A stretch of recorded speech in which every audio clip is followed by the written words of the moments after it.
Rise of the Nazis. When the soil of a nation is barren and its spirit broken, extreme ideologies often seize the opportunity to flourish. Germany, marred by the ruinous aftermath of World War I, found itself vulnerable to a particularly dark vision, a vision that would go on to engage the world in yet another devastating conflict. This unfolding tale is not an easy one to confront, but it remains an essential part of our collective memory. Today, we scrutinize the rise of the Nazis, a series of events that orchestrated a human tragedy on an unprecedented scale, serving as an eternal warning for humanity. Following the cataclysm of World War I, Germany was a landscape of devastation, both economic and political. The Treaty of Versailles demanded crippling reparations, plunging the country deeper into economic quagmire. Inflation soared to unimaginable heights, making currency worthless and rendering life a constant struggle for ordinary citizens. Joblessness became the norm rather than the exception, with millions scouring for work in a barren employment market. Parallel to these economic woes ran a political turmoil that saw the Weimar Republic grappling to maintain order. Designed as Germany's first democratic government, the Weimar Republic was marked by chronic instability. Coalitions were frail, and extremist parties from both ends of the political spectrum found ample room to grow. The incessant challenges, including coups and uprisings, weakened the democratic foundations, creating an atmosphere ripe for the rise of radical ideologies.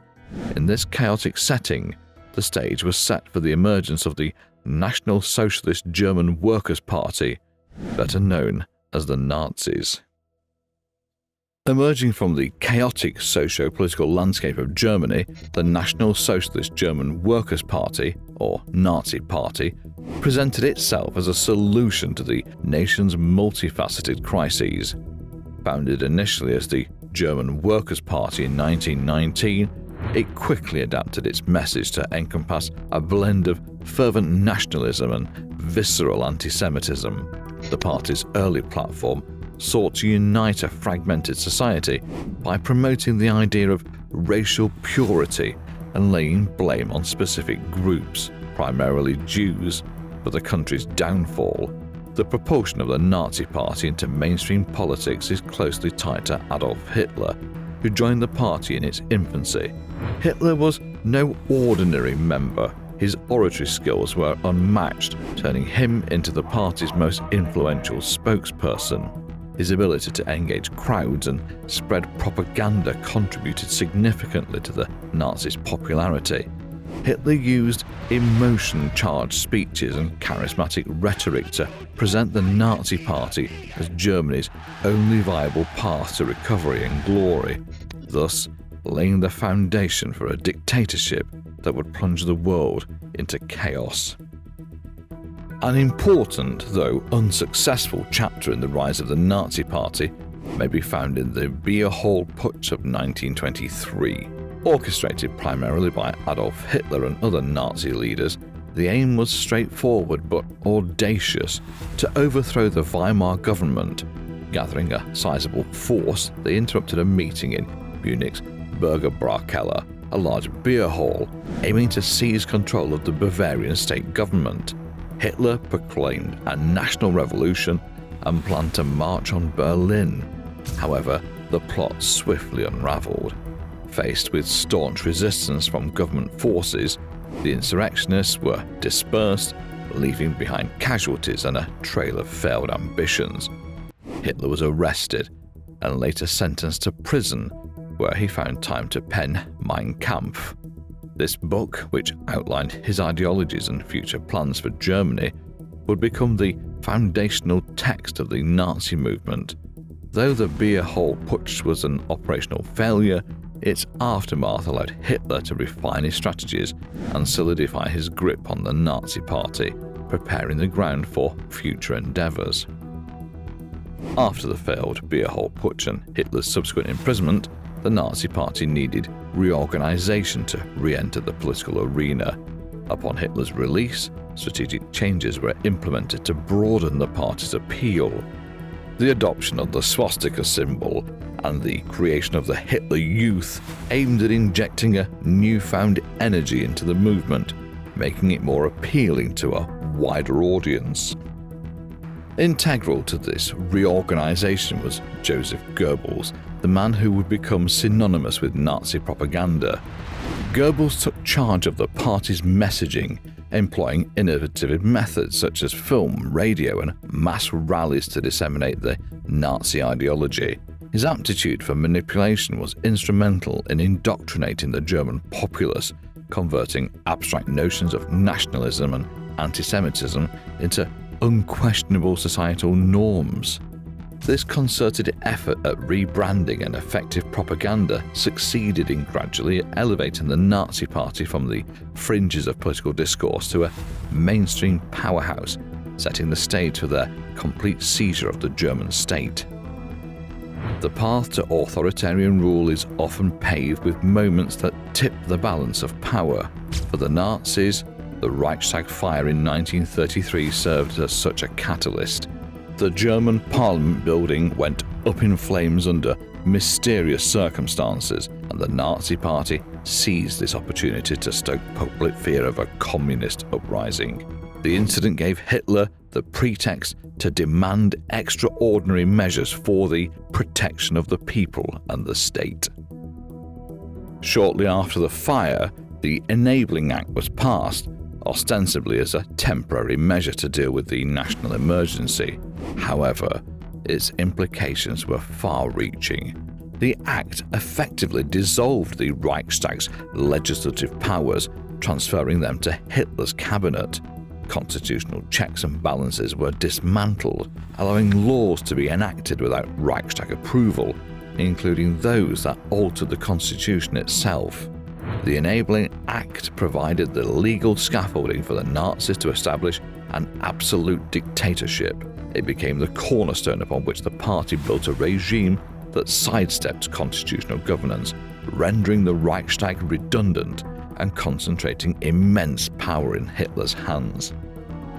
The Nazis were meticulous in consolidating their grip on power, leaving no room for opposition, either within or outside the party.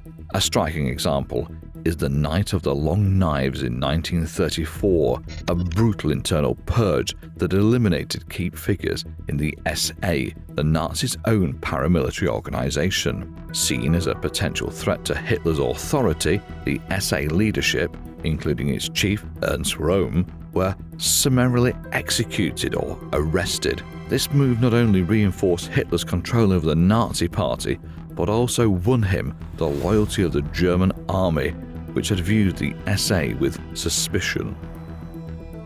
Externally, the regime took equally ruthless measures to stifle opposition. By the summer of 1933, Germany had effectively become a one-party state. The Reichstag fire decree and the Enabling Act were wielded to suppress and eventually dissolve all other political parties. Trade unions were disbanded, and opposition leaders were either arrested or went into exile. The political landscape was sanitized of dissent, leaving the Nazi Party as the sole political entity, thereby consolidating its authority over Germany. One of the pillars bolstering the Nazis' regime acceptance among the German populace was its impact on the economy. During the early years of Nazi rule, Germany witnessed a significant economic turnaround. Unemployment, which had been a chronic issue, saw substantial reductions, thanks in part to its extensive public works projects like the construction of the Autobahn. Additionally, the regime introduced policies that favoured small businesses and initiated tax benefits to encourage industrial growth. On the surface, these developments painted a picture of a recovering, even thriving Germany, which naturally fueled the party's popularity. However, this economic resurgence had a dark underbelly. A substantial portion of the economy recovered was directed towards military buildup, in direct violation of the Treaty of Versailles. The regime embarked on a massive rearmament program, converting peacetime industries into war industries and rechanneling economic resources for military purposes. This move not only had global repercussions, but also laid the groundwork for the Second World War. Furthermore, economic policies were deeply intertwined with the regime's anti-Semitic agenda. Jewish-owned businesses were Aryanized, forcibly taken over by non-Jewish Germans. The infamous Nuremberg laws prohibited Jews from practicing certain professions and laid the groundwork for the economic marginalization of an entire community. This economic recovery was a multifaceted phenomenon that greatly impacted the course of world history. It was intertwined with militarized and discriminatory policies, making it impossible to isolate. After revitalizing their economy through a blend of public works and militarization, the Nazis turned their focus to foreign policy endeavors that would further alter the European landscape. Their foreign policy unfolded as a calculated series of maneuvers that systematically dismantled the restrictions imposed by the Treaty of Versailles while expanding Germany's territorial reach. The reoccupation of the Rhineland in 1936 was an audacious act of defiance against the international community. The Rhineland had been demilitarized as part of the Versailles Treaty, and its reoccupation was a clear violation of international law. Yet, Hitler's gamble paid off, as a lack of immediate repercussions emboldened the regime. Next on the agenda was Austria. The annexation, or Anschluss, in 1938 was another flagrant violation of international agreements.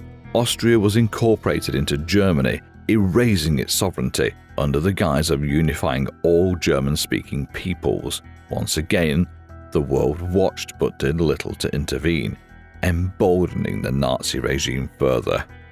The Sudetenland crisis was a more intricate diplomatic play. Using the ethnic German population in Czechoslovakia as a pretext, Hitler demanded the Sudetenland's incorporation into Germany. Despite Czechoslovakia's alliances with France and the Soviet Union, diplomatic pressure led to the Munich Agreement, where Britain and France acquiesced to Hitler's demands in a vain attempt to avoid war. These series of calculated actions not only expanded Germany's territorial boundaries, but also systematically weakened the international mechanisms designed to maintain peace. Each diplomatic triumph rendered the Nazi regime more audacious, setting the stage for the devastating conflict that was to come. Shifting their focus from diplomatic maneuvering to outright military aggression, the Nazis invaded Poland on September 1, 1939. 2 days after this unprovoked attack, Britain and France declared war on Germany, which served as the initial impetus for the outbreak of World War II.